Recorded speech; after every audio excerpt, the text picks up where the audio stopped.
Sir, आज के कार्यक्रम को लेकर बताया जाए। देखिए, आज से हम लोगों ने संध्या चौपाल की शुरुआत की है। आप लोग सब लोग जानते हैं एईएस या जेई, जिसको स्थानीय भाषा में चमकी बुखार भी कहा जाता है, उससे ये पूरा जिला विगत वर्षों में कई बच्चों की मौत हुई है और बहुत बुरी तरीके से प्रभावित रहा है।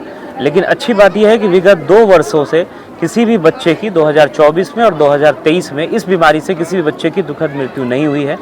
और जो लगातार हम लोग जागरूकता कार्यक्रम करते हैं, चाहे वो प्रभात फेरी हो, घर घर भ्रमण हो, या आईसी का मटेरियल हम लोग डिस्ट्रीब्यूट करते हैं, स्कूल में चेतना सत्र में जो इस विषय पर वार्तालाप होती है, उसी कड़ी में एक महत्वपूर्ण कार्यक्रम है। शनिवार को संध्या में हम लोग संध्या चौपाल लगाते हैं, जिसमें हर एक पंचायत में कोई न कोई पदाधिकारी, चाहे वो जिला स्तर का हो, अनुमंडल या प्रखंड स्तर का हो, वो विभिन्न ग्रामों में जा करके लोगों से वार्तालाप करते हैं, लोगों को जागरूक करते हैं, लोगों को ये बताते हैं जो चमकी को 3 धमकी है: खिलाओ, जगाओ और अस्पताल ले जाओ। आप लोग सब लोग जानते हैं कि हम लोगों का प्रयास रहता है, हम लोग लोगों को समझाते हैं कि कोई भी व्यक्ति अपने बच्चे को खाली पेट न सोने दे।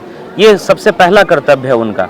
अगर उनको लगता है कि बच्चे में चमकी जैसा कोई लक्षण है, ऐंठन है या उनको होश नहीं आ रहा है, तो उनको इमीडिएटली जगा करके बच्चे को देखना है कि इस तरह का कोई लक्षण परसिस्ट कर रहा है कि नहीं कर रहा है। अगर लक्षण है तो तुरंत अस्पताल लेकर के जाना है। आप एम्बुलेंस से लेकर के गए तो अच्छी बात है, अगर आप प्राइवेट व्हीकल से लेकर के गए तो उसका किराया हम लोग देंगे।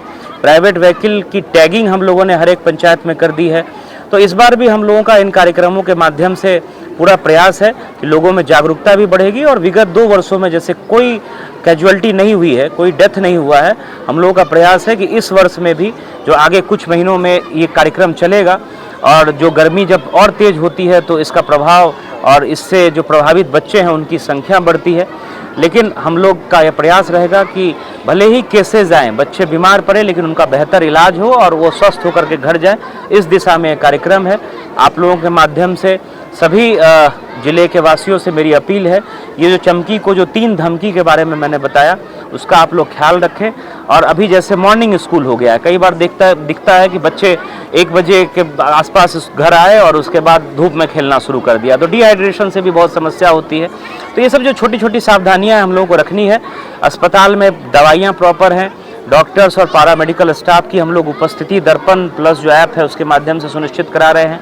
100 बेड का पीकू वार्ड जो माननीय मुख्यमंत्री जी ने जिसकी शुरुआत की थी, उच्च स्तर पर इसकी लगातार समीक्षा हो रही है। और हम लोगों का प्रयास है कि इस बीमारी से जिस तरह से 2 साल हम लोगों ने इसमें बहुत अच्छी सफलता पाई है, इस साल भी हम लोग इसमें अच्छा करेंगे और किसी बच्चे की जान नहीं जाएगी, ये हम लोगों का संकल्प है। धन्यवाद।